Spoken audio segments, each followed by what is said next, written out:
HipHopHumboldt. Hey. Yep. Smoke good.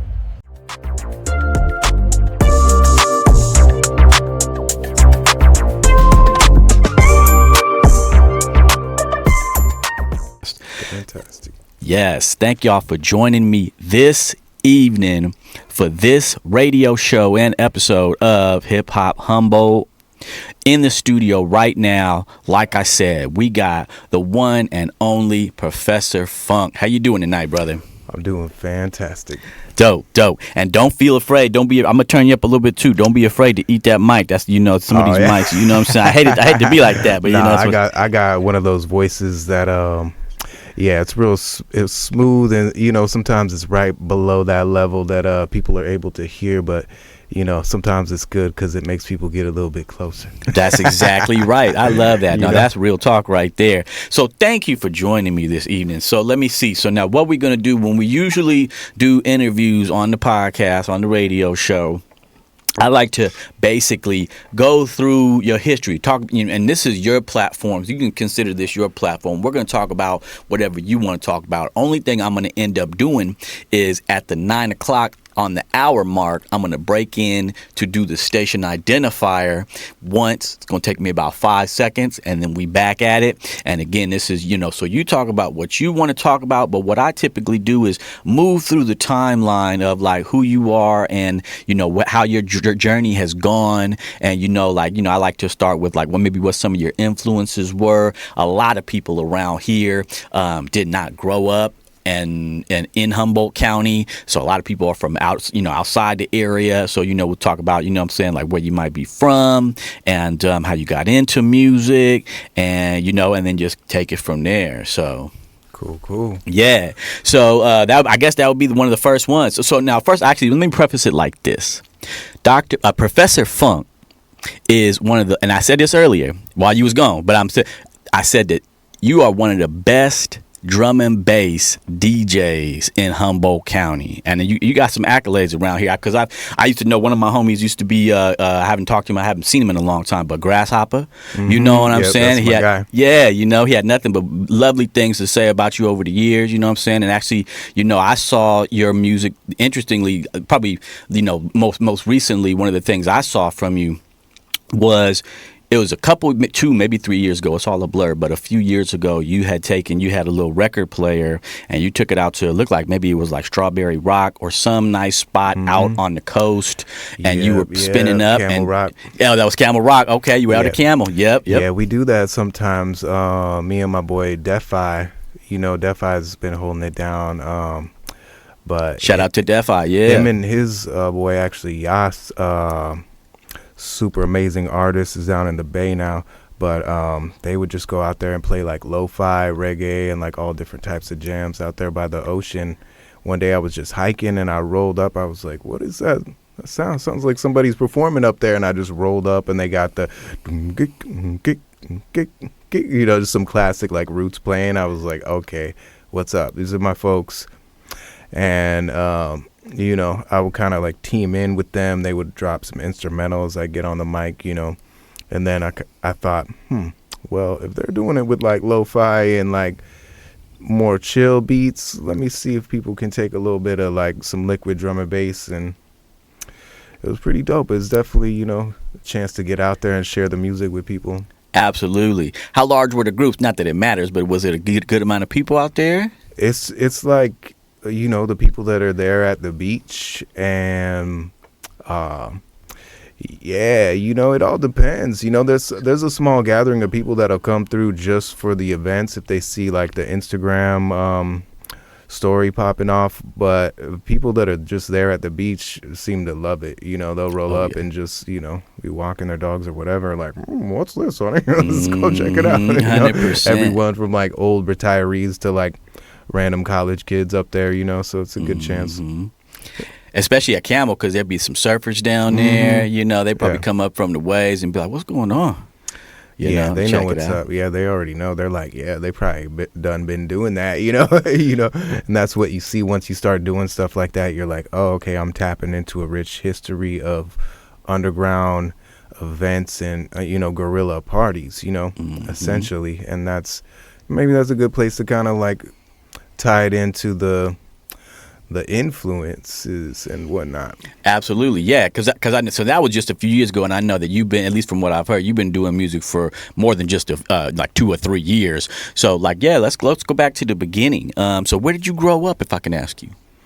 Well, I grew up in several different places. That's an interesting question, right? Because it's like, what's the most influential moment of growing up? I mean, I'll keep it simple, but basically before here, I lived in the Bay Area. That's where I went to most of my high school, from like 15 through 20, almost 21. I lived there. So that's a pretty influential part of anyone's life, especially as a young black man. And that's where I got a lot of my, my swag, my style, my terminology, my sense of like entrepreneurialism, my just vision for a global society. There's so many different types of people there, right? The Bay Area, it's crazy. It's a melting pot of culture and so many wonderful things, and a lot of, it's compared to up here, it's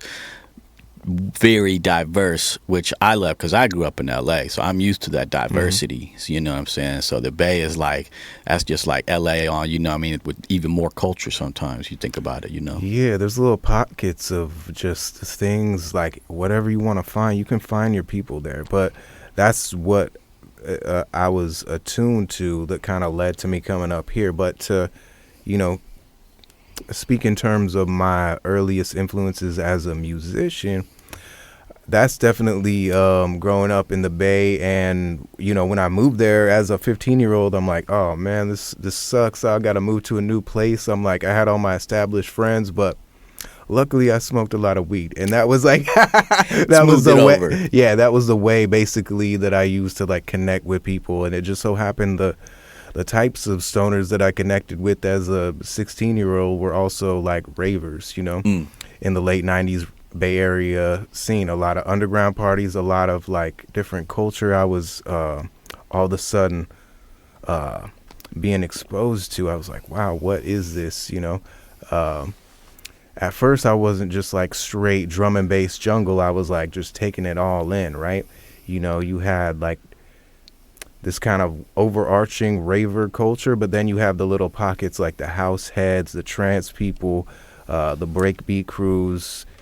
There's different dress, different kind of norms within those pockets. But you would have my first big rave experience. I remember going, and it was like there was crews of a big main like breakbeat DJs. When I'm talking breakbeats, like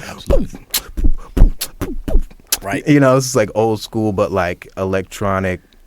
Everything, DJs scratching, big sound systems set up in rooms, and they're like battling each other, but in different rooms. Basically, they all have their crews. They have a dance circle set up. People got their fits with their logos. It's real, like, you think of like, sometimes being a raver gets kind of looked at as like, that's kind of like soft or whatever. But what I saw, that was like some of just the rawest culture at that moment. You had like just grimy gangster dudes there taking care of the dirty work, let's just say, but then there's a lot of different people just enjoying the vibe, and everybody from like old school break dancers to graffiti writers to random trust fund kids from the hills or whatever. All that was there. Everyone was there, and all the sweat collecting on the ceiling dripping back down. It's just like kind of brought everybody in on a level. Within all that, I eventually one night I got tipped back into a little side room, huge warehouse. Imagine like a Home Depot, but with like 10,000 people in it, you know, and they have little rooms and whatnot. It's all empty. But one of the side rooms was the jungle room. And I heard this beat coming out of there. I was like, what is this? Like, you know, the big rooms or the house, it's just boom, boom, boom. It's pretty just, you know, you get used to that. But then you come back into the jungle room, you're just and it's just literally and figuratively breaks from everything else. I peek into there, it's dark, it's smaller, there's less lights, they just got like a camo net thrown up on the speakers, you know. They got like half the speaker arrangement that everyone else does, but it's got the most vibes. They got the dopest break dancers. I'm looking around, I'm like, damn, there's hella like black and brown people in here too, and like they're wearing just like what was the style at the times, like hip hop gear, whatever. You saw your camo, your cargo pockets, the Timberlands and all that. People puffing a bunch of herb and like not so much like the candy ravers and whatnot, though they were in there too. It wasn't like an exclusive vibe. It was like, oh, okay, this is more of like where my people are at. And there was MCs on there. At that point, I was just a 16-year-old kid. I didn't even write rhymes yet, but seeing that inspired me to, you know, I want to learn more about this. I want to take part in this culture. And the crew of cats that I was with started really getting into drum and bass and jungle. Eventually, you know, essentially we worked all together to hustle and pool our money to get turntables. And at that point you had to, you know, take a train out to the city, dig through records to find like the few jungle and drum and bass records that were around. And we just shared the turntables. Of course we all wanted to be DJs and whatnot, but really I think we just wanted to be a part of this culture, you know. And you know, as I've gotten older and taken part in, you know, the culture of hip hop as a member of it in various forms, you know, I always look back to that point and think like, damn, like that was hella hip hop. Like what we were doing, we pretty much like did the steps of kind of like the early, like I feel like I got to live an earlier part of the hip hop culture that I was too young for through drum and bass and jungle culture a little bit, you know? Absolutely. That's dope. Y'all just came up, you know, young and I really appreciate you even just saying one specific thing that I've done probably 80 total episodes, even more total interviews over the last like 4 or 5 years. But what's one thing that nobody has said up to this point that you just said right now is that y'all, as whether it was a crew or just y'all collectively that were, you know, doing it, came together and saved up the money to buy turntables for like the whole crew to use, right? Yeah. See, that's dope. See, nobody said that before, and that's how it used to happen too. Because you'd have to have, especially back now or back then, you had to have some money to be able to buy some nice turntables. Yeah, I think we had to pull up like $1,500, $2,000 for all the mixer and the tables and, you know, some monitors and, you know, of course, I'm sure we were like rigging it into some like old school like home speakers we took from someone's mom's house or something. Right, you know what I mean? But that's like what Kool Herc was doing, right? Dang, okay, made it happen. See, the connections they just keep folding and folding. It's like a really good, dope game of telephone. And speaking of Kool Herc, so all right, Jamaican immigrants, we'll just like kind of boom, boom, boom, hit all the points as we go along. Absolutely. But so we have Jamaican West Indian immigrants coming into New York, and that was whether or not it was the deciding factor in the creation of hip hop or just one of the big ones. Undoubtedly one of the big ones. And then you have in the UK a similar thing with the Windrush generation, a lot of people moving from the West Indies into the UK for work. Essentially their children, just like in the US, become the makers of this new genre, jungle music. And it just so happens to be the first like strictly like UK electronic music form that came out, and it just so also happens to be pretty heavily black and brown and working class white, like almost exclusively in its like beginning. That's interesting. Yeah. Mm-hmm. So it had this like real. There's a lot of connections there, you know. And the records they're sampling are their parents' records, which a lot of it is like roots reggae. So when you hear jungle, it's like just they're chopping up those reggae samples and the vocals and turning it into just like a new dialect, a new, you know. Right. That's another interesting point that really nobody has talked about in all these interviews that I've done, is that, you know, like we haven't looked at, you know, like what was going on, like let's say in the UK, you know what I mean? Because there would be like Afro-Caribbean people that would be in the UK that were, you know, starting things up. And I never thought about that myself, too, after all these conversations of, like, people even saying, like, you know, hip-hop is international, it's gone international and everything like that. It's like even at the beginnings, at the foundations of it, at the same time, there was a movement going on in the UK. Mm-hmm. That's some insight right there. Yeah. Well, the thing is, it's like you have probably the first, many people will say the first jungle track is often cited as, like, the track We Are IE, which came out in 1991, Lenny the Ice. But if you even just Lenny the Ice, that's a hella hip hop name, right? And then just if you look into a little bit of his crew, they were like super heavily like hip hop oriented, and a lot of the things that were happening around the early creation of jungle was like people that were already into hip hop. So we have electronic music, of course, Chicago, Detroit, like birthing house music. So, you know, and then that makes its way to Europe. They interpret it, then it comes back, you know. So in the beginning, the format of the jungle music was very much kind of like street oriented, and you can look back on some of the early footage. You see some of the dance, they call them in the dance. So a lot of the terminology is like it's like hood, Jamaican hood slang, basically. You know, a lot of like what the dialect of the MCs. So even when you hear like American MCs that are like drum and bass, 99% of them are like, get up now, get in, jump with the right and move with the rhythm. I'm on the night, I'm on the rhythm. You know, they're like they have like a little UK accent.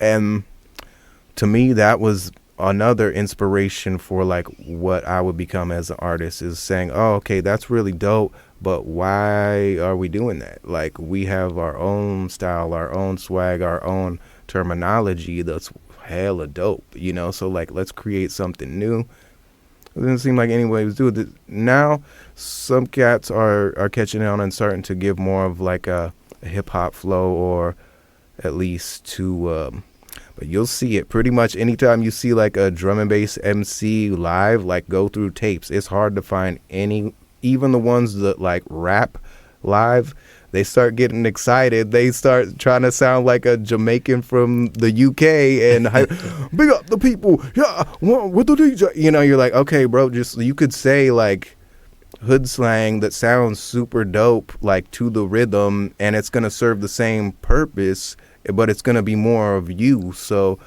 that was a big thing. I remember before I was an MC, I was like watching cats in the Bay. I'm like, why are you doing this? Like, you're not from the UK. Why don't you like rap? Because I know you're like a good rapper. Why don't you just rap? And one time, my boy, actually, this is really cool. It's bringing a lot of stuff back for me. My homie Cashew the Nut. He was like the first guy that I would go over to his house. We'd smoke blunts, and he would just be making beats on his little Roland. He would make a beat and then get on his mic and be like, yo, record a little verse. His homies would come over. It was my first-hand experience in terms of like underground, produced in the home hip hop as like a little 16, 17-year-old. And one time, me and that dude were at a rave. Jungle was in one of the main rooms, and I don't know, had some like burst of courage, and I asked the dude that was on the mic, I was like, hey, yo, man, do you think my homie can kick a verse? And he just, I don't know, whatever. He said yes. Usually, you know, that's a no. But I guess I just had some good confidence and good energy. And my homie got up there and he just kicked one of his like Bay Area style hip hop verses over the jungle beat, hella smooth. Like, I know he could because he's just a naturally talented dude. And something clicked at that moment. I was like, oh, dude, this is it. This is what should be doing. And of course, he didn't want to pursue that. He's like, nah, he's like super Bay Area rap. He just likes going to the raves to like churn up, you know? He's like not trying to like make that music. He's just there to have fun, you know, which is cool. You know, drum and bass, jungle music loves you for all that. If you want to just come and hang out, it's cool. You can be a part of the culture. You don't have to be like Mr. Cool Guy, like with the, like creating some element of it. You know, you can just be there. And hip hop's like that too. It accepts people in. Yeah.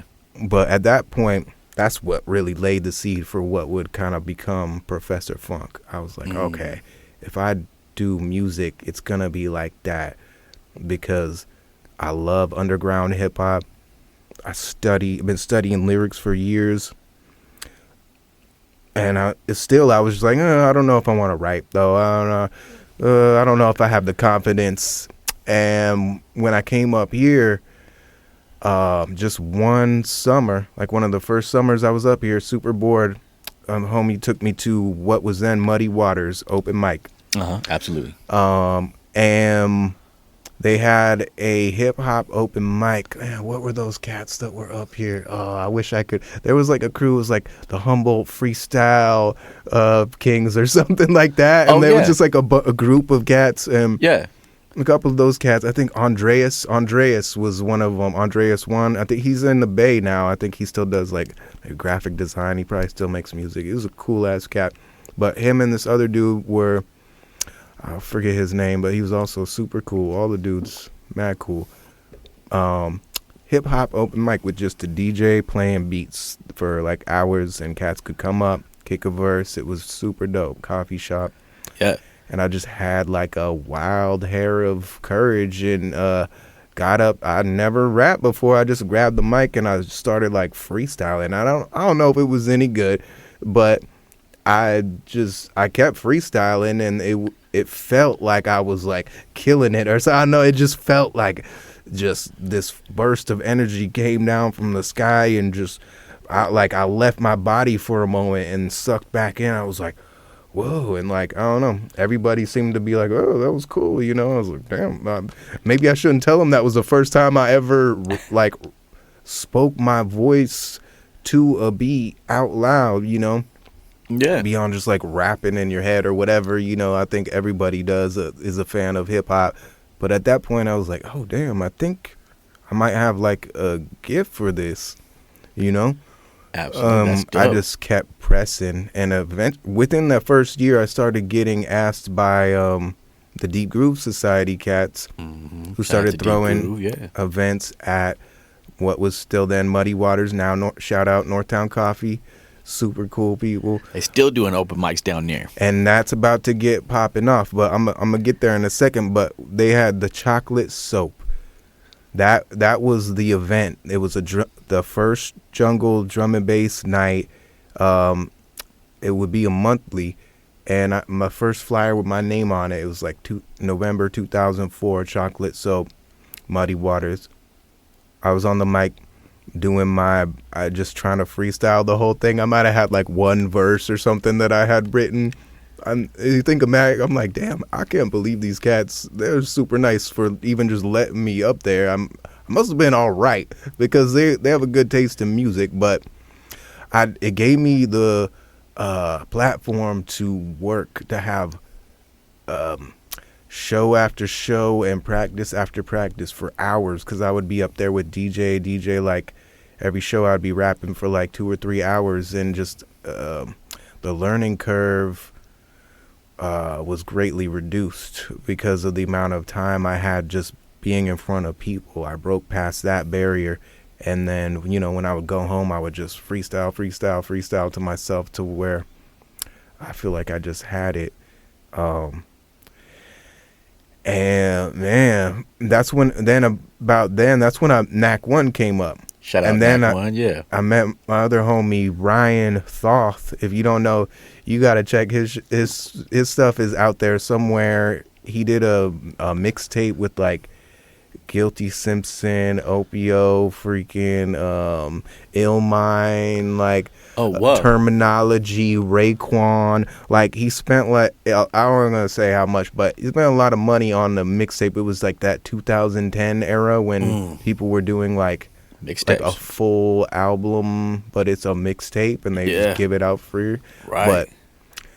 And he got some shine for that, but that's the homie that me and him really kind of like learned how to rap good together, like because he was like a super rap nerd, multi-syllable guy, and we had been like teaming up, just smoking weed and freestyling and just like sharpening each other's skills for like about a year before we met. Knack 1 came up, and then he like really brought the knowledge of like, okay, y'all are all right, let's write a song now. And we were like, oh, okay, like we hadn't really written a song yet, and so he like actually taught us and encouraged us to like create. He's like, okay, I'm gonna come over, we're gonna record. Boom, we just like made it happen out of kind of like, oh, we don't want to like we gotta impress this guy because he knows what he has an album out, he's on a record label, and that was another big turning point. So I had this like learning experience, this cultural integration, and then now here comes the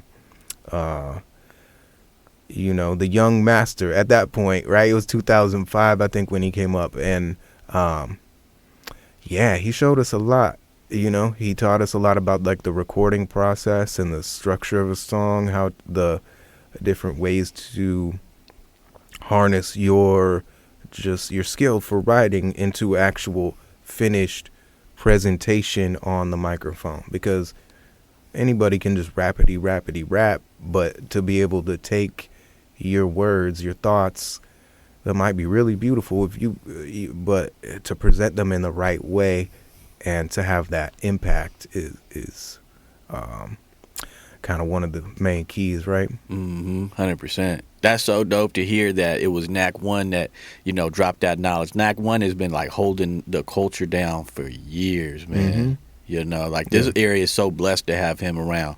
Still, holding it down to this day. Yes, indeed. Yeah, it's like, I need to reconnect. Every time I see him, I'm like, yo, we need to build, but I really do need to like sit back down and bring it full circle. Because I think probably for the last, honestly, man, the last 10, 12 years, I've been a little bit, I don't want to say estranged, but a little bit from the local hip hop scene, just because, I don't know, about like, say 2011, I did put out my album. It was still like the press 1,000 CD day and flip them, and it did well. It's like the homie just did the like bajillion dollar mixtape. I was like, cool, man. Like it's like we're doing our thing, and that was dope. I got some cool like festival shows and things like that, and then I really like I became a dad.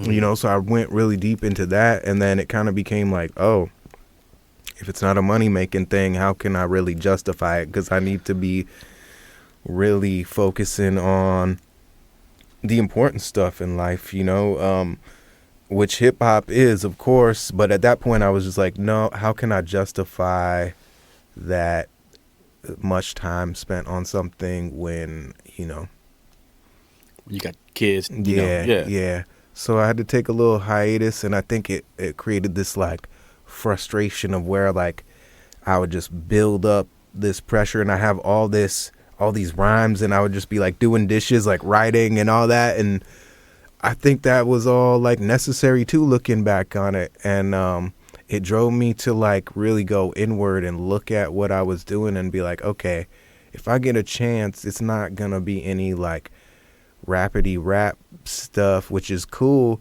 but I just like gotta make precise moves and be very impactful when I do get a chance. So it created kind of a different ethos around how I make music, and I did lose contact with a lot of cats, and like me and Knack 1, like there was no weirdness or anything, but just we're both dads, and like kind of like drifted a little bit during those years, but to the point of where like when I would do something, like I would try to put it, this is like early days of social media, you're just like, no one listens to it. You put it out there and it gets like blah, blah, blah plays, and you're like, oh, like no one around here really cares. And I think that led into, and you know, anybody listening that's going through that or went through that, just know that like you're not alone. And there's just change is the only constant. Just know that if you keep, sounds cheesy, but really just keep on. Don't keep doing the same thing. That's the thing. Don't just keep on keeping on. Don't keep doing the same thing. Try something different. Constantly try to like integrate something else every day, some new influence that you like, and you will find a place that feels comfortable. Maybe you won't break through some whatever goal it is, but that's essentially what I had to realize. It's like, okay, no one around here kind of gives a F, you know, honestly, like no one really. It's like, cool, I could just like wrap circles around all types of folks, but it's like, what does that really prove? You know what I mean? If I can't get a show, if I gotta be out partying with people to get a show or whatever, because that's kind of how it is. But you can sit there and like, no, whine about it, or you can try to create something different, and that's what I did. So I started reaching out to producers, drum and bass producers, during the pandemic era, about 2021. I had like a real strong coffee beer one night, and I was like, you know what? It was my birthday, and I got this another rush of confidence like when I got on the mic, and I was like, you know what? I am good. I'm like, I don't care if anyone out around here, like I have my kids like my music, you know. I just like kind of like hype myself up, and I just DM'd people like Gen Z, like 20 different producers that I was listening to, and I was like, yes, all these producers, I'd love to have a beat from any of them, and I would make an amazing song. I just kind of said that, and then typed this cool little paragraph about what I was doing. The hook of what I was doing, and part of what I created it for, was to be this real interesting thing when I sent out to people. But what I started out to do was not to just make a bunch of songs, but to tell a story that unfolds as an epic, like Lord of the Rings, like how Star Trek, Star Wars, however you want it, like the Bible, Epic of Gilgamesh, which I even like reference probably all of those in my rhymes, but great stories. That's what fascinates me. That's that here I found my freaking place. So I created this story that I didn't have any songs for yet, but I was like, this is what the songs are gonna be about. It's about like essentially starting from the point of like the Underground Railroad, visualizing one of my ancestors that's escaping from slavery. They're on the run, and essentially they go into like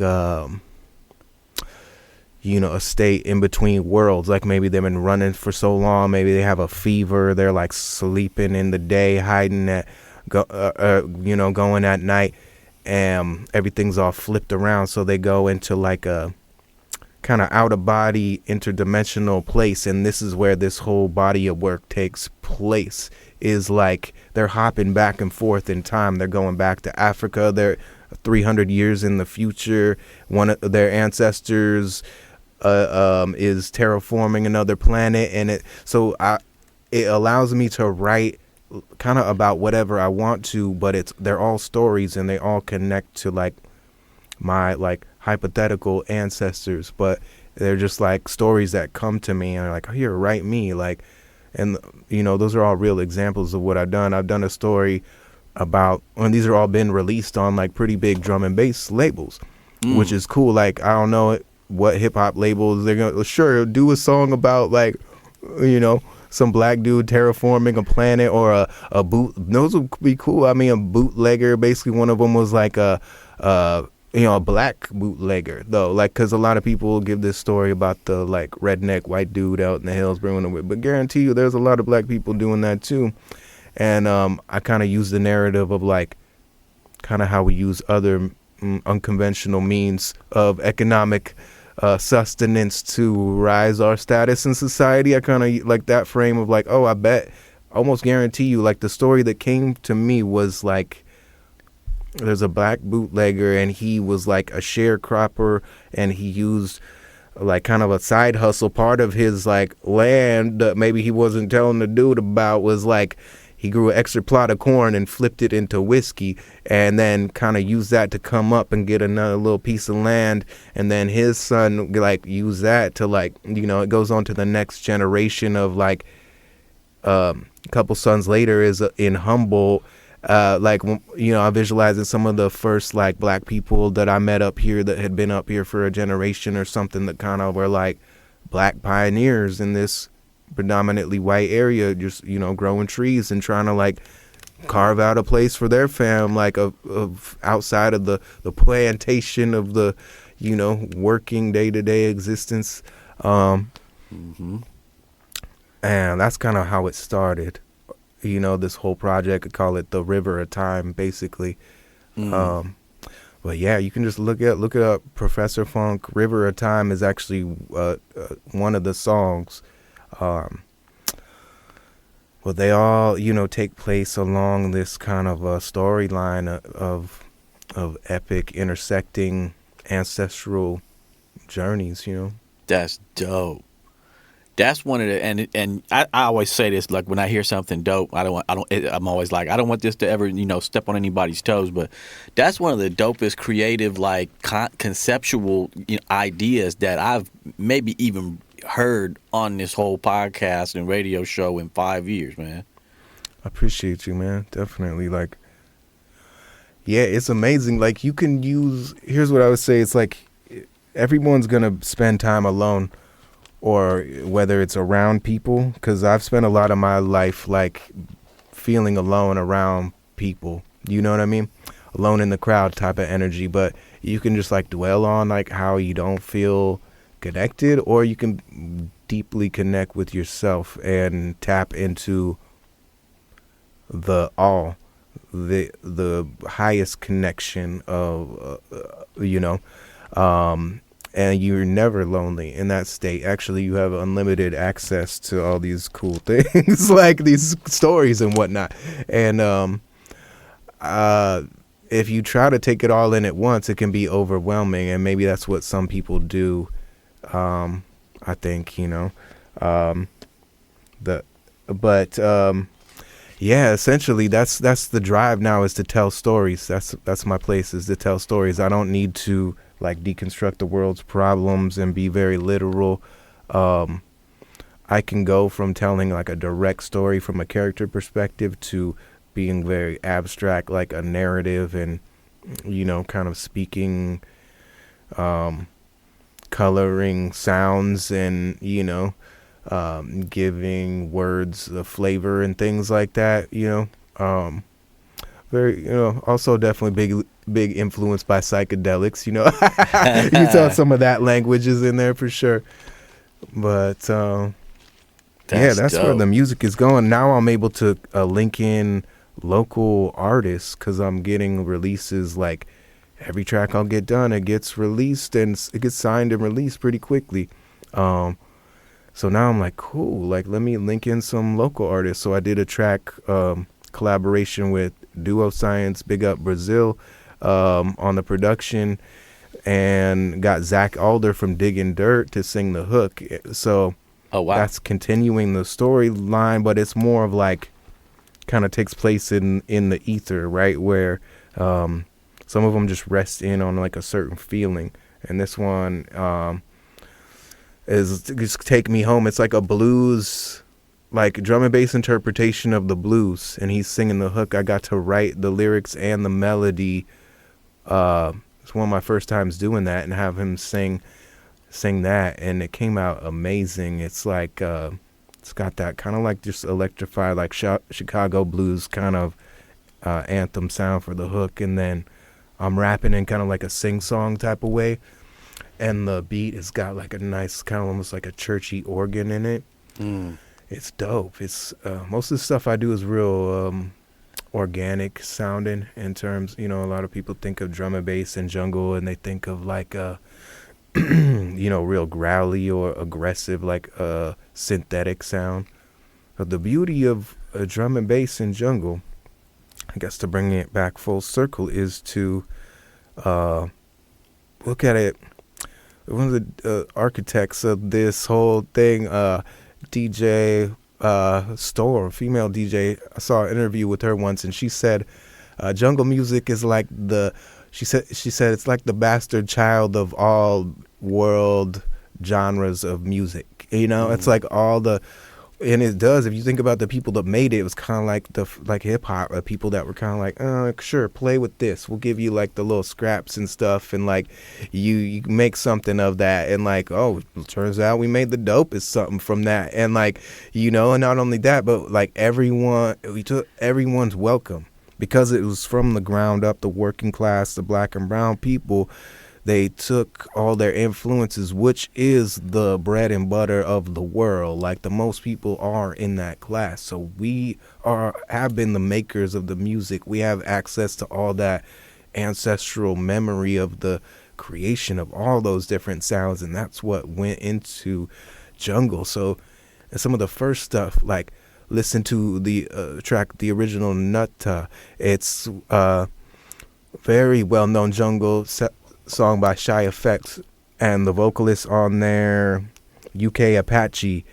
I think he's like white, black, Pakistani, Indian, but there you can hear like some of the like the Asian influence. The beat go is like no no.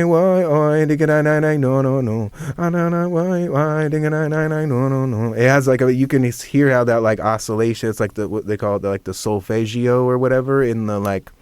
Yeah.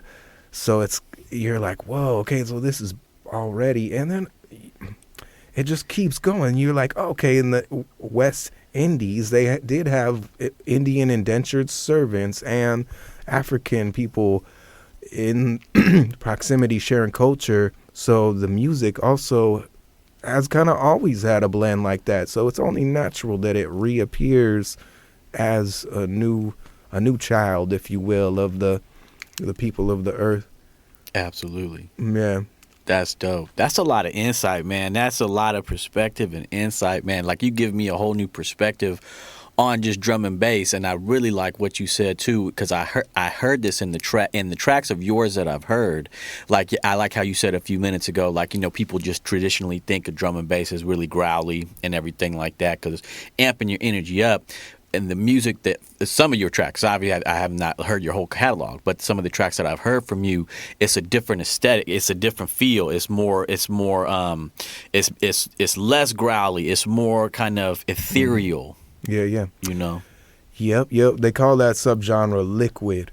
And specifically a lot of the stuff that I mess with is called like liquid funk, which this is like liquid that has more of like maybe a traditional like sample based hip hop aesthetic, and a lot of it they're still using the same techniques that are kind of like off limits due to copyright infringement in the US, but their copyright laws are a little different over there. They like get a lot of shit that flies. I'm like, oh wow, you're just able to take that. Okay, it's like that's dope. And because like there's not a lot of sales also too, there's kind of like off the radar.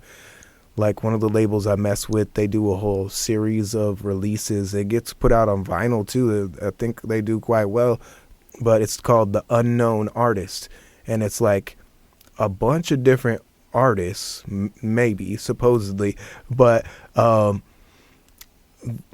able to do really dope, high quality bootlegs of like classic tunes. And like, so pretty much like a lot of the really dope soul and hip hop songs are being remade and then released on these projects. It'll be like unknown artists, regulators or something, and it's like, it's like they redid Nate Dogg and Warren G regulators, but they also threw the hook from like the original song that the sample was on. I can't forget. Oh no anymore. They're like, why not? Let's put it all on there, So it's just this big like amalgamation of like all the things that most people like, So it's real fun, That's dope. It's real fun. It's still got that fun element that hip hop still has, but it's a little more underground now. You have to search for it, but drum and bass, it's like I feel like that's always gonna be there. That's a big part of it. And even as some artists get real big and some tracks will get, like you have Badadon and like things like that, those individual tracks will get signed to bigger labels once they've been released. Like that one, there's another one by Emily Mack's Phone Line that went like, well, she's got a bajillion streams or got signed to Columbia, but they're still doing shows and festivals. Just that one track got signed, you know. So, but I do see some pop artists starting to make songs that sound very similar to drum and bass tracks, you know. There's this one lady that was it Kenya Grace. She had a song like last year, a couple years ago, that was pretty much a liquid drum and bass track, just with like less hi-hats in it. So I think we're kind of at that point where it's starting to, you know, just like house kind of broke through into pop music. I feel like drum and bass could too. And I welcome that, but I'm just going to keep doing my thing. And then when it does, hopefully people will be able to look back and be like, oh, who's this cat? Wait, he's been doing this for a while. Like, you know, so I intentionally make everything real evergreen. And the stories help that because you can go back and listen to the story. I didn't catch that. It's not a lot of like, almost never pop culture references or things unless it's like for the time period of the story or that song, right? So I don't want it to be anything other than evergreen. I want my children's children to be able to pull out whatever format they listen to it in, you know, 150 years and be able to enjoy it and get a little glimpse of what was going on inside their crazy great granddaddy's brain or whatever. Hey, no, that brings up actually a really good point, you know, because there's a line of thought. People will say, you know, art needs to match the times, or, you know, talk about the times and what have you. But when it does, then when it's no longer that time, that is going to be dated. So that's actually a really good, like, you know, explanation of why it actually really is important to have, whether it's just some of your content be evergreen, you know what I mean? Yeah. Like that's smart. Yeah. And I didn't really like set out to make it like that, but I think once I just got the ball rolling with what I was just doing, like, this is my new mission. Okay, it's the river of time, or it's like this is what I'm about now, you know. And it's like the vision eventually is to get it maybe turned into a long kind of like it could be worked into a film or a graphic novel. I mean, I have a lot of different ideas for ways that it could be like embodied further, but I just was making music, and then I realized like, oh, I kind of have never liked that referential. I try not to speak in the first person, and, you know, even back just in the day when I was like, I just want to be like the most fire multi-syllable rapper, but I'm never gonna say I just want to, like, you know, that was like one of my like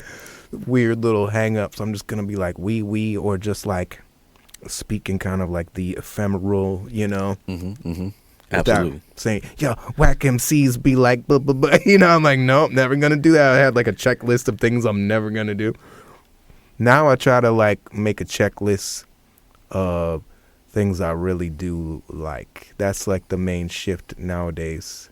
And that's one of the songs I have is like, every day I want to let go of one thing on that checklist. I was like, nope, never going to do that. I'll just...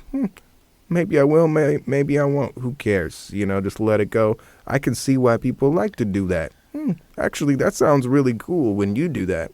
That's not for me, but I kind of like that when you do that. You know, just trying to like have that perspective. Like, I let go of something that I didn't need to dislike, and then I acquired something new that I'm open to, that I kind of like. So as long as I do that with a couple things every day, then that's a day well spent, you know? Absolutely. No, that's almost on that's a really good, even like how it relates to spirituality in a sense, because like the way you just explained that, it's like one door closes and another one opens, you know. And so like that's like almost a spiritual thing when I've like had teachers talk to me about like the six paramitas, the Om Mani Padme Hum. It's just like when you think about that, like I've had teachers tell me, okay, so like you also have to think about like, you know, you're working on yourself, you're doing better, and these doors are closing, but then doors are opening. And so like that was like that correlates to that. That's really dope, man. Yeah, and I draw on all that too. You know, I'm a big fan of like studying all the spiritualities. The bar goes, it's like one more thing that I love's gonna get 'em. Like, you know, like love's gonna get 'em. Like that's, so I'm leaving like little breadcrumbs in there for hip hop heads too. I've been doing that more in my verses, just to, you know, when people do find it, they're like, oh, okay. One more thing that I love's gonna get 'em. Paint a picture from above with the rhythm. Lay against it till it floods and I'm swimming through the door when you listen. We were born for the vision. One last thing that I hate is the motto. In the wind like sage, it's a goner. Hit the page, just breathe, and I lost it. I got the seeds for the trees of tomorrow. That's dope. You know, so just... Yeah. Let me do this real quick. Let me break in and do the station identifiers. This is the top of the hour from Playhouse Arts. This is KHHALP Arcata 94.7 FM, community forward radio broadcasting from the heart of the Creamery District in Arcata. You're joining me, Dave, on Hip Hop Humboldt Radio here on Humboldt Hot Air 94.7, humboldthotair.org. And I have in the studio with me a very special guest this evening. Got Professor Funk giving the unbelievably intriguing and painting a beautiful picture this evening. Let me tell you what. Professing. Yes. Hey, no, I'm loving it. That was one of the out of all these interviews that I've done with people, I really like hearing, you know, I'm hearing people's stories and I like hearing more about them. But this is, you know, not everybody has that, you know, ability to paint a really beautiful canvas. You know, like some people are just like, okay, this is what happened. You know what I'm saying? This is how it goes. And that's, you know, sometimes that's just what it is. You know what I'm saying? But this has been so very eloquent, the way you've put all this. Like, I mean, wow. Like I said, gave me a whole new different perspective on drum and bass. And so, man, I'm glad to have somebody captive that'll listen to me for this long. Hey, no, absolutely. No, absolutely. I love to talk and converse with people. I love to listen a lot too, though, for sure. Yeah, so I'm happy to be here. Happy for the platform. Hey, absolutely. I wanted to too. So what I don't want to do is cut you off in terms of continuing your story, but I do want to get into. So I met you, but only in passing, in the quickest moments of passing, probably about 11 years ago. So you may not remember me, but we both had me and my lady, and you and your lady. We all had the same doulas. So my daughter was born almost 11 years ago now, but it was Kate and Claire. Yeah. Shout out to them. And I remember y'all were I think it was either right before us. I think y'all were right before us just about every other week or every week when we would be seeing them. And so you and your lady would be leaving and then we'd be going in. And I'm like, okay, who's this brother right here? Okay. And then later on down the line, I can't remember. I think in terms of the timeline, I may be wrong about this. It might have been before, it might have been after. But then I also saw you and your lady start Cacao Cocoon, you know, and so I definitely wanted to talk about, you know, may not have to at whatever length you wanted to, of course, but talk about the entrepreneurship, because that's important around here. You know, people don't actually, especially when it comes to people of color around here, black people, brown, like, you know, like it's a matter of people don't, you know, always feel comfortable putting their work. And in that sense, when you're talking about like something like some gourmet chocolate, like that's your art too. There's art, there's creativity involved with, you know, whether even it's just the marketing, but even just the actual, like, let's say even the recipe. You know what I'm saying? That's like, so people aren't always comfortable getting that out around here. You know what I'm saying? In a very rural Yeah. California, area. You know what I'm saying? Yeah. So, I would definitely want to talk about that. But yeah, man, like this has been an amazing story to hear, from you coming up here and then starting it, and then how you actually, people will just have, say like, okay, these are my influences, but you actually like painted the picture of, you going out to these shows and then came upon like, I'm saying like jungle music and everything like that, and how you slowly like got into it. So has it been, it seemed like, and tell me if I'm wrong, but it seemed like, you were doing some freestyling before you started making jungle music yourself, or drum and bass music yourself, or? Yeah, definitely. So, I definitely just started. So I was already into jungle, drum and bass. I had already like thrown underground jungle parties in the Bay Area, like through a couple joints, like, ooh, it's some scary spots, but it's some not so scary spots, but that's neither here nor there. It's there, not here. Let's be clear. Should I do the rest of the interview in rhyme? I probably could. I believe it. Maybe I shouldn't. Let's knock on wood. Oh, all right. About to fry the control board. Right, they never heard nothing like that. The dad rhymes or something like, yeah. Right. Got those.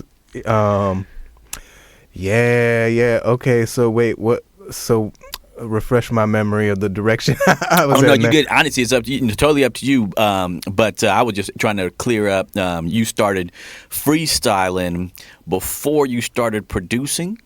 Yeah, for sure. Freestyling, yep. I would just be sitting in, first started just like doing that, in to myself, like just cleaning up, listening to beats, because I got into hip hop beats just to like work and study, and that's what led to it. Also listening to instrumental music, being into that, and the jungle and drum and bass probably kind of led to that too. Just having the space to like listen to a beat and let your mind go. You're already inspired by lyrics, just hey, let's see what I can make. And then it turned into I really like freestyling. I really enjoy watching people who are really good at freestyling. It's super entertaining, and it's like a magical thing. I'm like, I wonder if I can do it. And those mumbles eventually turn into some words, and then those words become sentences, and then those sentences become bars, and those bars become songs, and that's basically the fast forward version of how it happened.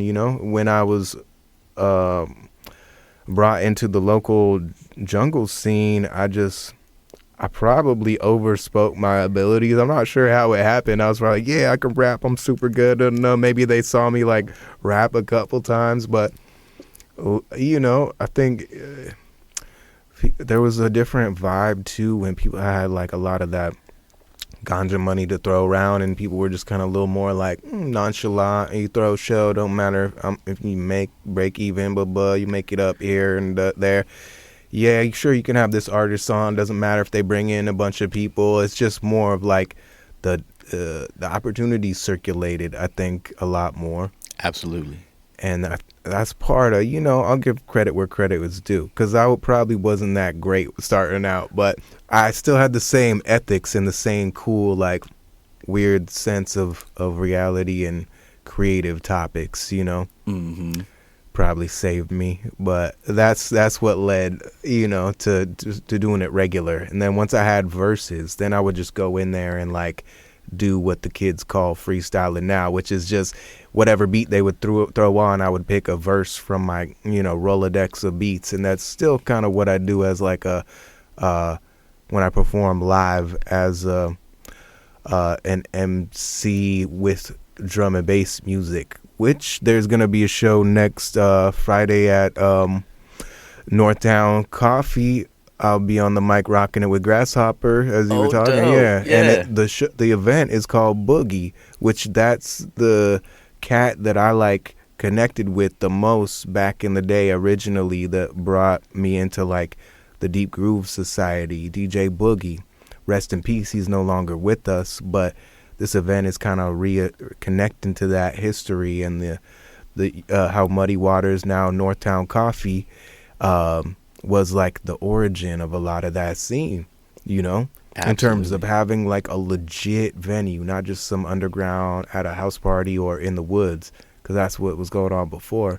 I think they were the first like actual venue to let some jungle music up in there. That's dope. That's good to know, and that's dope. Mm-hmm. It may not be necessarily neither here nor there, but it, you know, for y'all to be doing a show there again nowadays. I mean, because it's changed like names over the years. So has it changed like ownership over the years? Oh yeah. Okay. Well, then that means that it's really cool to hear that whoever the owners are right now are keeping that root, you know what I mean, in effect for what Muddy Waters used to be, and then still having that in place now. Yeah, I think honestly the people operating now are super cool. Like everybody go support Northtown Coffee. They're some of the coolest freaking people. Like the homegirls in there with the Puerto Rican burritos. Like people, it's like all super community up in there. It's straight Absolutely. vibes. Like support them. They are such good people for sure. Shout out to them. And how cool of them to let us up in there and have fun too. It's dope. It's all ages and it's like during the afternoon. So it opens it up for the community right there. College students just pop over. Also, which is perfect too. Actually, before you, and I just wanted to say too, you know, with school almost being out, it's one of the perfect, you know, venues for students to just walk over that bridge and come and enjoy yourself and relax and, you know, like, you know, let it out before, you know, some of them are actually maybe even doing finals real soon and everything like that. So, you know, when you got to unwind before you have to get wound up to get all that last bit of stuff done, go out to Northtown Coffee. Make sure y'all, you know, check it out. Most definitely. Yeah, let's make it happen again. You know, that used to be there was like Blondie's, or it used to be Eastside Deli even before Blondie's, super old school, but those used to be kind of the two spots because they were just right there. It's like right. And you're talking about it right there on California, at the end of California Street. Yep. I used to walk past that every day. I used to live right on that block on LK Woods. I'd pass by Blondie's every single day. Didn't they used to have like dollar pints, or they had some, or maybe $2? It was popping when they had that. It would go crazy. People would just those went off. Those went bananas. Yep. Some good memories. Also, before I forget, I'm doing vocals for this really cool band, Porcus Pino. Y'all should look them up. They're a really freaking cool local band. Really cool dudes, and just like kind of like bumped into them as like friends, and like they're like, hey dude, you do music? We do music. Oh, okay, come check our shit. Oh, hey, you wanna like try some vocals over this song? And they were like, well, it sounds great. Hey, you want to perform with us? And then like a few shows later, I'm like hopping in on performances, and you know, we'll do 3 or 4 tracks together, and usually it's just like a verse that I've written, and they're like, sure, whatever verse you think fits this song, go for it. So they're like super chill, and it's been really freaking fun.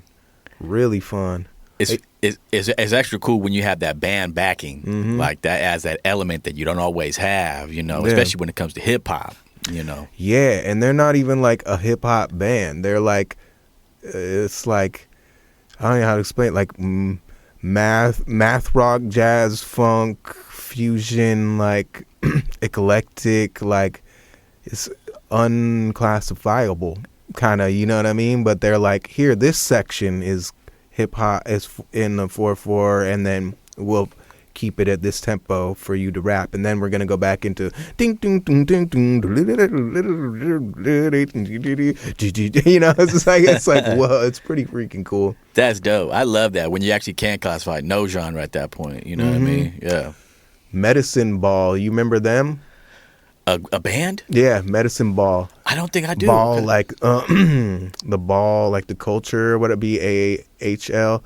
From like, I think whatever, like the mountainous regions. I don't want to front like I know, like I knew it was from like some, you know, one of those sort of European cultures that I think y'all Europeans, Americans need to reconnect with. It would help y'all out. I think like learning more about that, I think would like ease the hate, because you're like, oh, okay, I have like ancestors that were doing stuff that connected them to their place in time and nature and had a culture and a history of like music and songs and food and maybe not pepper spices, but y'all probably had some cool like woodland spices you were using and stuff that you should learn about, little different plants that don't grow anywhere, the medicines. It was just called witchcraft for a couple hundred years, and they're like, okay, no more of that. It was like, come on, really, y'all gave it up that quick? Like, but there's still people like the hippies up here that like try to reconnect with that. And it was a cool little band there. They did like a combination of like all different. It's like East, I don't want to say, it's like a Caucasus Mountain region, like ethnic music mixed with like jam / some metal elements, and like then me on the mic just like rocking these crazy like multi-syllable underground like, now was the time of the lies and the fortune. Now was the time where the fire meets the ice in the ocean. Just like some chaotic apocalyptic grad school rhymes or whatever. I'm just like, yeah, that's dope. But that was we used to practice right here in the creamery.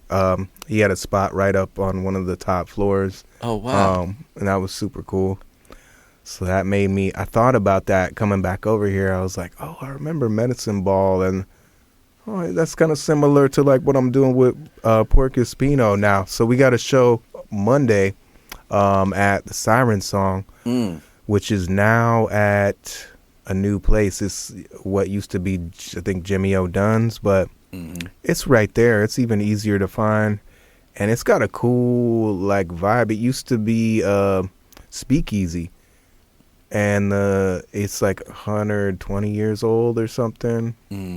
Dance floor, you can actually dance on it. You can slide around like James Brown. Like, it's not, a lot of these places got the sticky dance, like safety floor or something. right. This place, you can slide like with the best of them. Heck yeah. And that's dope. That's on Monday. Okay. Come through and slide with me. Slide through. Yeah, for real. That's dope. Hey, I wanted to actually, since you brought him up a couple times, and I really haven't, maybe it's definitely less than a handful of times that somebody's talked about Deep Groove Society on the program. And so, they were and I mean, correct, Deep Groove DGS like semi-disbanded? Are they still doing stuff?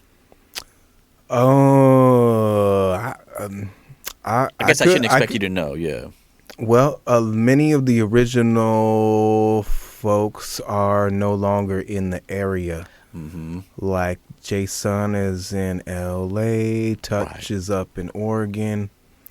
A lot of people have moved away. But there's still like Lauren is still up here. There's still a couple cats like Dub Cowboy. I think it goes by DXB now. Dub, but he's, and shout out to Dub Cowboy. Yeah, he's holding it down. If I remember correctly, he bought the Basscraft sound system. Yeah, he's holding it down. So I'd say he's like the main DGS affiliate, still holding that down. But don't let that discount any other of y'all doing it, because a lot of cats, pretty much everyone up here is still doing something involved in it. Right. It was a decent sized collective too. There was like over the years, like a lot of people. Like I think, I think, Joe E. I think he's still doing stuff. He's doing a lot of stuff. Yep. Yeah, he's on all the flyers. Pretty much anywhere there's house music, he's on, he's on there. That's dope. And Grasshopper was with DGS, or am I wrong about that? Well, he came out here from Cleveland, and like me, I still have the recording somewhere. The first show, I don't know his first show out, maybe it was, but it was like a drum and bass, a chocolate soap drum and bass night. At that point, it was getting bigger, and it had moved to what was then not the Wild Hair, not the Jam, But Jambalaya. Jambalaya still, yep. 2008-ish, 2009 or something, maybe when he moved out here. But we had been rocking it there for a few years.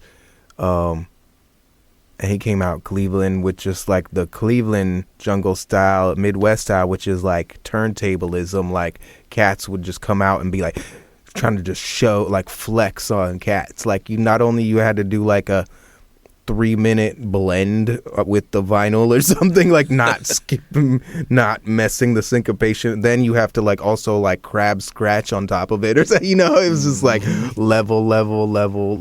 Okay, now you're good. Right.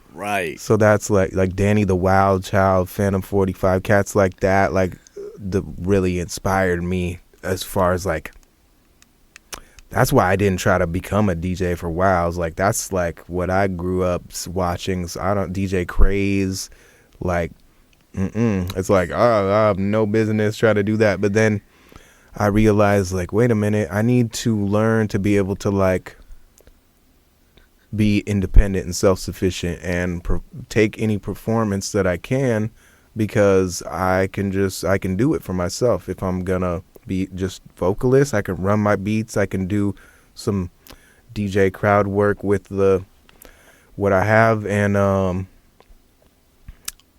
it just became and then I started getting releases on labels, and I'm like, okay, now I need to get bookings to play my releases, because no one around here even knows that I'm like on for like a year or two. Still now people are like, what, you're on what label, you're on that label, and their voice gets higher and higher. I'm like, all right, Stewie, chill. Like, I've been getting releases for like the last 3 years, it's like, bro, like, but it's funny. I just laugh at it at this point. I would have been frustrated as like a 28-year-old or something, but now I'm like, nah, that's funny to me. I looked at my, Spotify's like whatever, but they allow you to drill down on your stats. And that's the coolest thing about that. I won't say anything else other than that. But I went in there, drilled in, I'm like looking at my new release, and I'm like, wow, somebody and I watch the news a lot too, less, not mainstream news, but I'm in terms of like what's happening in the world of war and peace.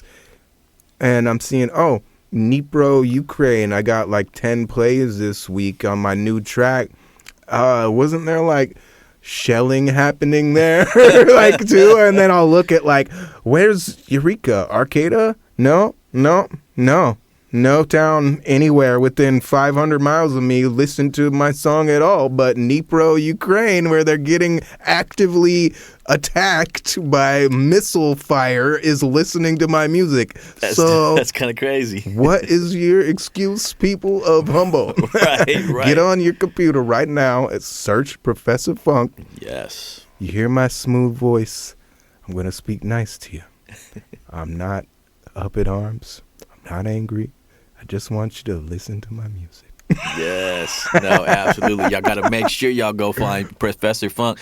Even more than just Spotify. I'm sure you're probably on, whatever. Oh, please. Like, listen to it all over the places, wherever you get it. Bandcamp is probably the best. You can listen to the whole thing. No streaming money is going to go to anybody, but go there and buy it. Like, put the track on your phone, like, whatever. Put it on your computer, burn it on a CD. That's what all the kids are doing these days. Should have kept your CD burner. You could be making a fortune. Right, exactly. Print out some labels. Yeah. Oh man, I just thought of a new side hustle. Right. And I remember doing that back in the day, and it's interesting how things come back. And things. I feel like certain things come back. Physicals have slowly, increased and more, even vinyl in the last few years and everything, because with this whole streaming paradigm. It's like, well, what if you stop paying your monthly service, or you know what I'm saying, like then you lose everything. It's like, nah, like it's better to have an actual physical, because you own it. You don't own the copyrighted music that you didn't create, but you own the physical, so you can listen to it at any time. You know, definitely. Like, I think that's coming back. I think it's going to continue to come back more and more as people get more and more mad about these streaming companies not taking care of artists appropriately, you know, lumping all the, you know, most of the money up to these top, you know, 10 and 20 artists, and the artists actually, you know, supporting the culture and supporting genres in your local area are not getting, you know, that fair share, you know what I mean? So Bandcamp, I appreciate you bringing up Bandcamp. The last brothers that were on the last show, shout out Cali Los Mikio, That Fool Al, and the brother Ra. They got an album and they put it on Bandcamp. It's coming out like this upcoming week. Dope. And they were like, we just got a goal of like, we want to sell X amount on Bandcamp, and they're like, I think like real darn close to that goal. Dope. You know, and I put out a little shared a meme that I found on Instagram or Twitter or somewhere that said, like, you know, buying an album from an artist's Bandcamp is like streaming their songs for 3 years. So it's like, that's we need more stuff like that. I think, just really make it obvious to people of like, hey, you know, you can just, you know, buy one album or two albums a month or something for whatever the price of like the subscription that you'll build up your collection real quick. I mean, especially the way people do it now. I mean, they're dang near give it away for free. A lot of people's albums are like pay what you want, you know, and you can get people's like whole catalogs for pretty cheap, and you know, things like that.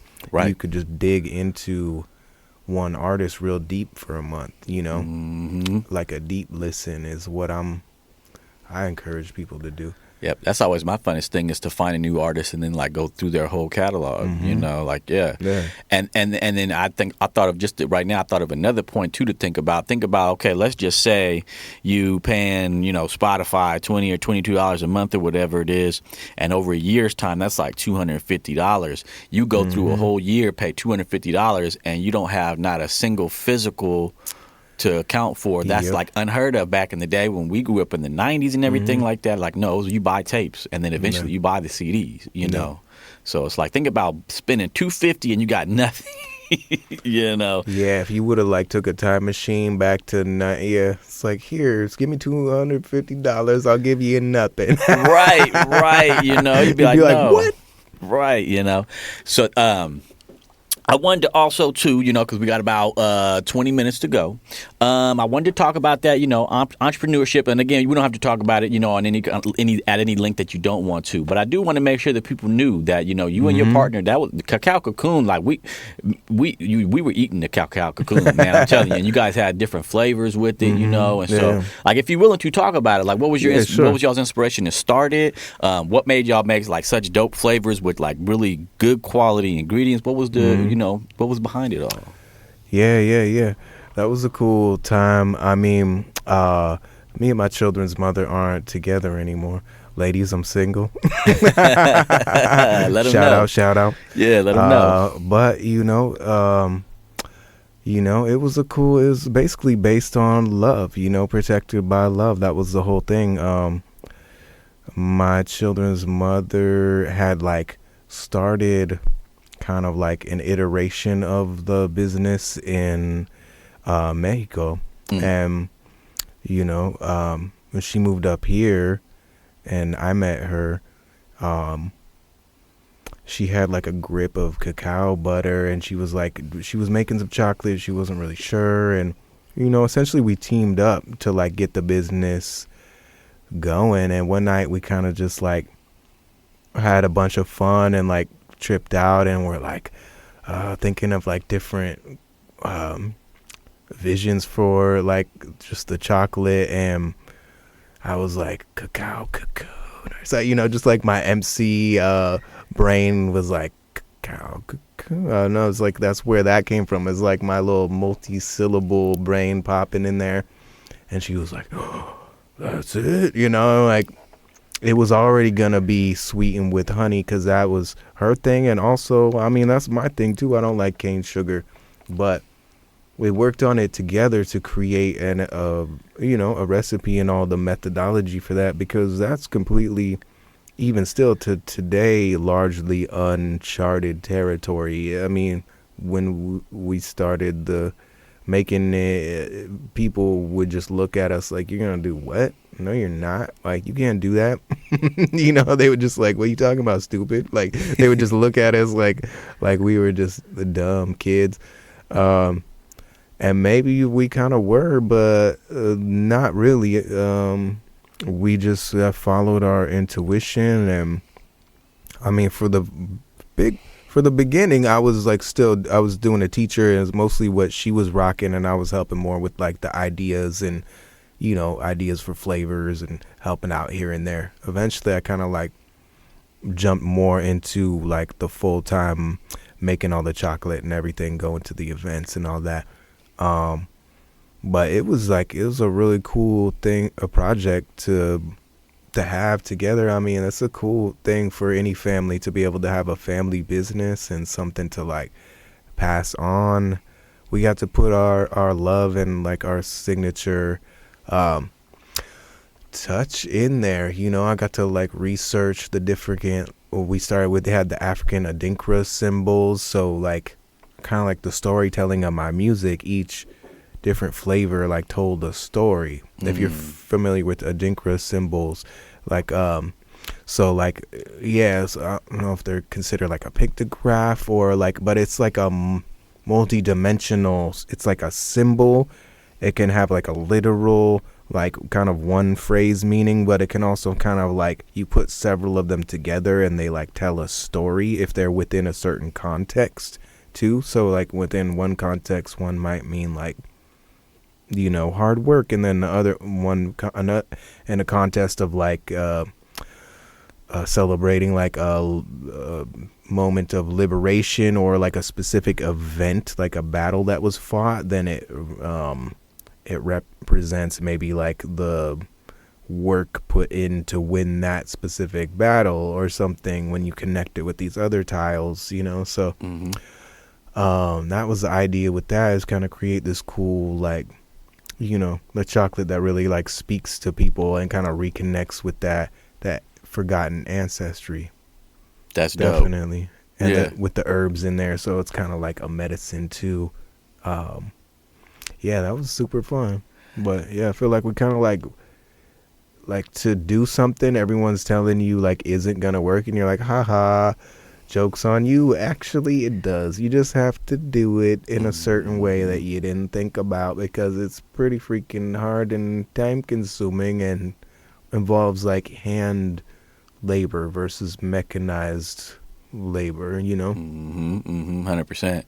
And I think too, especially around here, I've said it before on the show and on the pod, like marketing is an underappreciated and underfunded endeavor around here. So people don't, a lot of these businesses straight up, I'm just, not talking about anybody in specific, but straight up businesses that may have good ideas, but they fail in terms of the marketing. And I think that's one thing, whether it was you or her that was handling the marketing, and even in terms of down to like the packaging and everything like that, like folks would just presume like, nah, that's, like it's almost like that whole like Shark Tank, like Mr. Wonderful mentality, where it's like, no, you're gonna be in like this big, like with all the different chocolate bars and everything like that. They're gonna squish you out and everything that.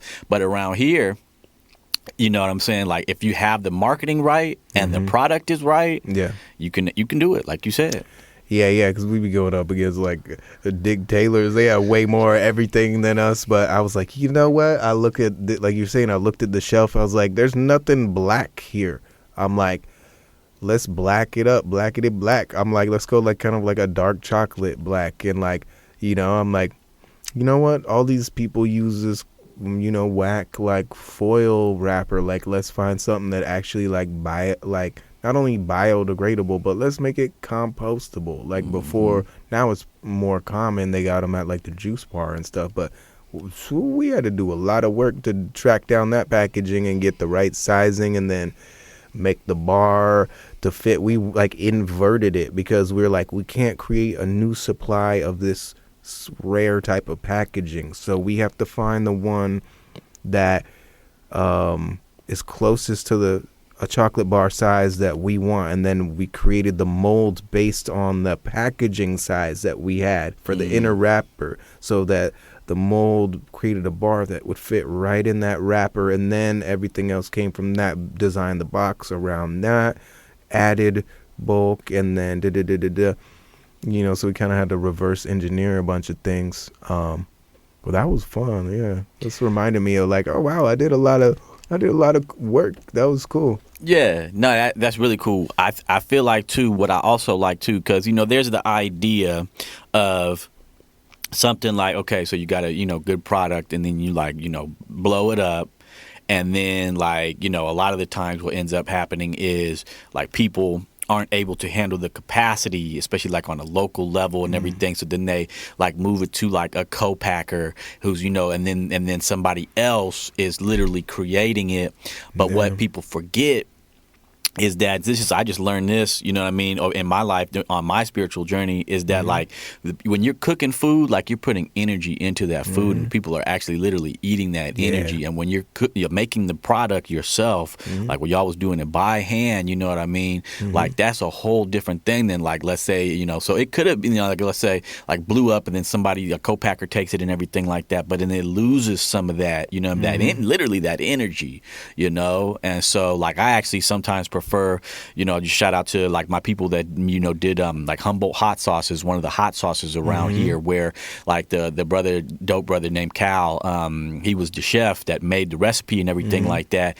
He just kind of like in the last few years, a few years ago, he was just like, they sent it to a co-packer, and the co-packer was making it for a while, but then he took that back in house. Oh, I didn't know that. That's dope. Yeah. And cool. then he ended up just kind of like, rather than like selling the recipe, like there's a bunch of people sell the recipe. They invested back in themselves kind of to be able to probably get the machinery to pack it at the scale they needed. And that they ended up being actually just cut the scale just because the sales went in that direction. But where it worked out. Yeah.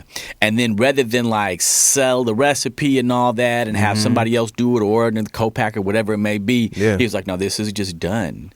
And sometimes, like that's, that's more, much more of a holistic, that's how the process is gone for the thousands of years of us needing to eat food and people making food and making products, and you know what I mean, like it was it was never this whole the big machinery take it over. That's in the last that's the industrial era, the last 200 years or whatever it was. It was never like that before that, and so people get so used to again that Shark Tank mentality. I want to blow it up, and I might lose a little bit of quality, and I might not be in control of actually the production and everything like that because the co-packer's making it. But but what about not doing that? Yeah. What about keeping it and keeping that quality high, and then when it's done, it's done. Please, anybody doing natural food and like thinking about, listen to this man's words, because I'm a student of this, and like I'm not so much involved with I'm not at all involved in the chocolate anymore, but I still am a student of like just the food industry, and I'll look at the stuff that ends up at grocery outlet, and I'm like, oh, that was an awesome brand like 5 years ago, and then they kind of blew up, and they started like, they put all this money in this huge facility or started co-packing like you said, and then just the quality fell off, and then the just the culture changed. People don't have enough income for that product, whatever it is, the specialty such and such, and you got to be able to like, okay, expand and retract sometimes. And if you can't retract because it's all too big, like the rent for this huge facility and all the, you know what I mean, like it's like, okay, now you got to sell the business and you're just done that way. That sucks. It's much better to be like, oh, okay, we got big for a while, and then we kind of like came back to our home, our center, and now there's still this business that's gonna continue to produce goods and income for generations versus like, oh, what happened to them? You know, like right. And that, you know, especially with, you know, COVID going down 6 years ago, I think that, you know, like a lot of companies, businesses, small businesses face that where, you know, COVID shut everything down. So it's like either you found the way to lower your, you know, cost footprint and everything else and pull it all back in, or you were just kaput, like you were done. 100%. And so, yeah, no, it's just interesting stuff. And so I just wanted to pull, you know, bring up that Cacao Cocoon because that was something meaningful in terms of like the chocolate was dope. The chocolate was good. Is it still out there being sold? It's in the store still. Okay. It's being produced. My children's mother, she's out in Hawaii now. So she's got a little shop. I think she just set up a little shop out there. She's been doing the markets and, you know, like I think exactly what we're talking about. Like it had to like contract a little bit with, you know, and people have life situations and stuff where you got to be able to adapt to it. And that's honestly, yeah, big up to her for keeping it going and being able to like spark it up in a brand new area. That's cool, definitely. Yeah. And, you know, big up to me for being able to like, you know, pivot from that too, because I was like all in on that. I was like, what else can I do now? Oh, it's over. You know, it's like anybody when you go through like a big life change. But I'm like, wow, that was just, now I look back at it, I'm like, man, that was just a real cool experience. And I feel blessed to be able to have that in my, you know, my history and draw from that as I move on. I'm like, man, I'll start another business. You know, I have all these, the entrepreneurial spirit is strong with me, and anybody listening, I encourage you to write all your ideas down. Nothing is a dumb idea, you know. Just keep writing them down, plan them out. Draw them out, make an old-fashioned, like, actual business plan. Don't make Chat GPT do it for you. Like, learn how it's done. Take the steps. Draw the logo if you want with your hands or so, whatever, you know. Like that's what I did. Like I'm not even that great at drawing, but it got the idea on the page, and then the actual graphic designer is like, oh, that's dope. I can do that, and then just did it up real quick. Right. Yeah.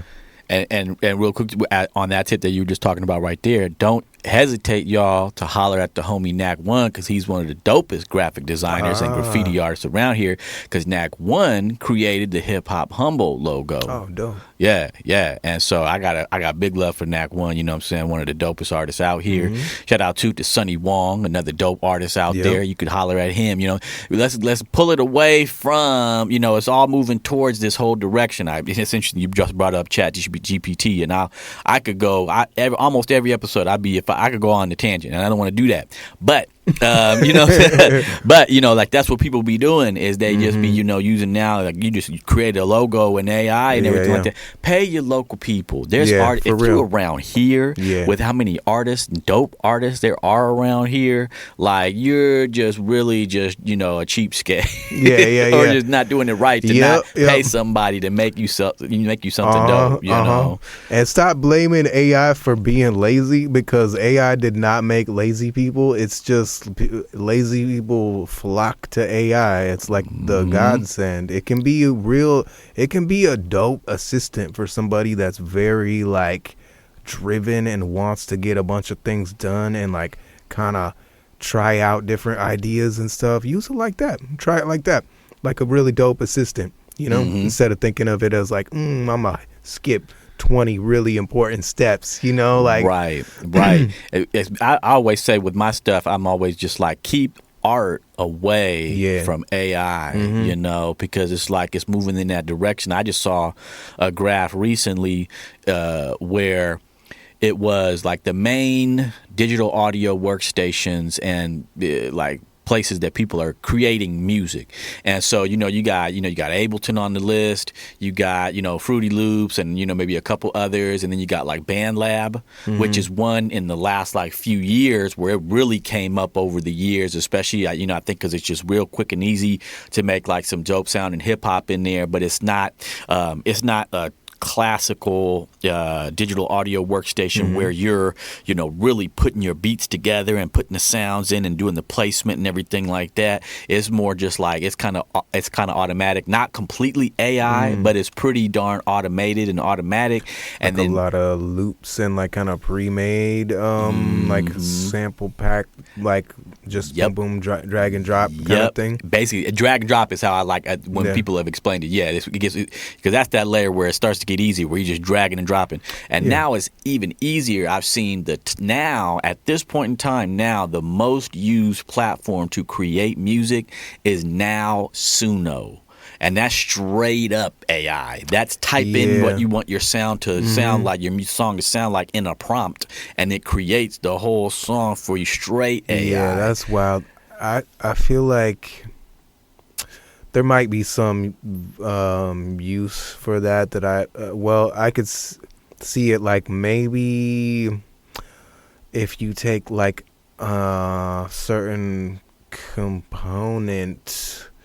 I was just trying to like justify it in my head. I'm like, what if somebody took it and they made like a riff in Suno, and then they took that and then like sampled it and chopped it and then whatever, because it's like, no, there's no royalties on that. Like, what if you're like, okay, you really are inspired by this riff of this song, you don't know how to really explain it musically, but you just want something like similar to that, I don't know, or like using that, whatever it creates, to like inspire you to make something like actual now that it showed you what that is. Okay, now take that and then make your thing. Use it like a musical assistant, and like, Yeah, absolutely.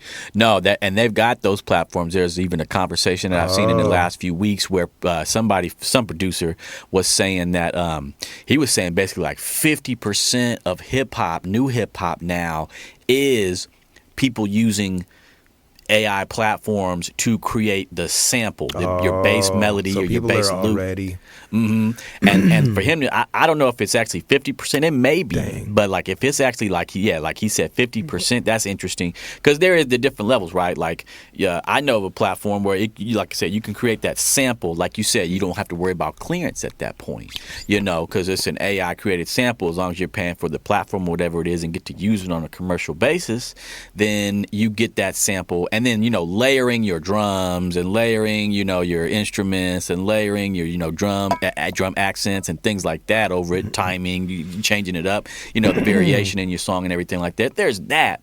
And that's not like horrible, you know what I mean? Because that's just like, okay, like rather than sampling and not getting the clearance that you need, you created the bass, that one sample, that one layer of the song, and then built upon it. Like, that maybe not as bad as like straight up Suno is like creating it's not the whole bad song. The more I think about it, I'm like, yeah, it's not as bad, but it's then again, I'm like, that's like that's a lot of work to make it not whack. Right.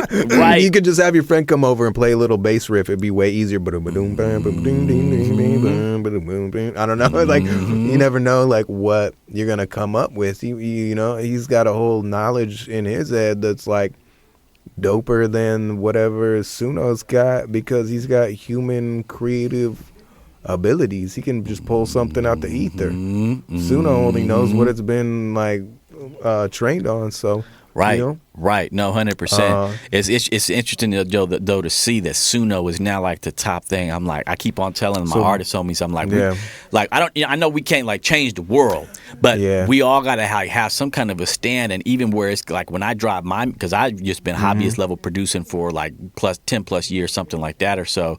Like when I dropped my tracks, all the tracks I dropped this year, I was like, none of this was created using AI. Not even the album art, not the video, and like that way it's like at least saying something, like setting some kind of a bar, but it's just it's interesting times, and I just hope it doesn't go into that full direction of folks losing that talent and skill to actually create songs and music. There needs to be a clear boundary. I think this would be the boundary that I like came up with in my thinking of it, is maybe just don't use it for sampling. Don't use it for anything like that. Actually, if you want to make yourself a song that you listen to on a road trip and it's your little song, or you want to make yourself an album and be like, hey, this is my AI album that I made, sure, do that.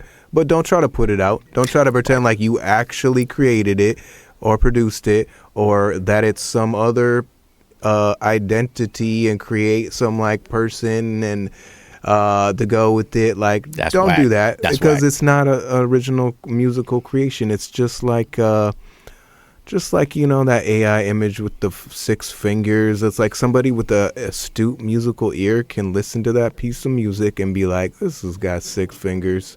And even if they eliminate the finger, you're still gonna know in your soul, and that's gonna feel crappy.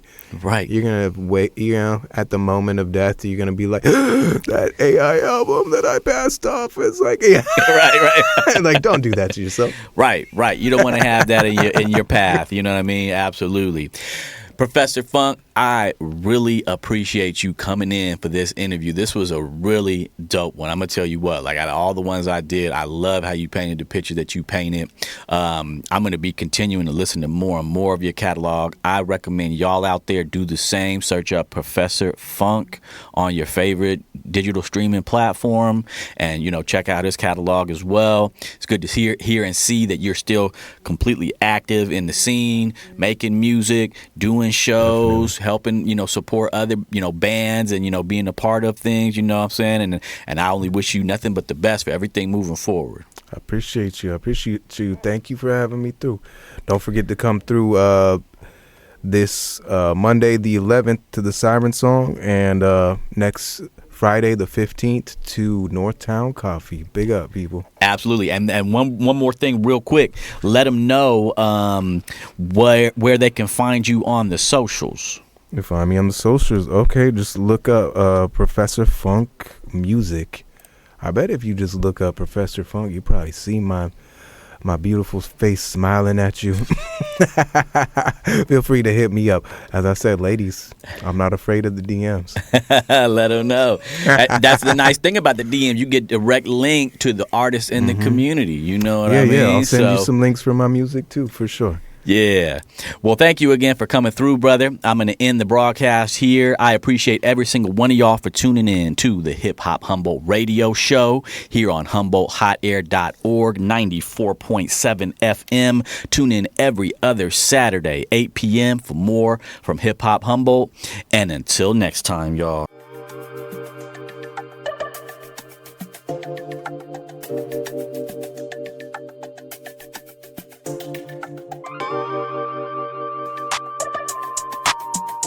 Oh,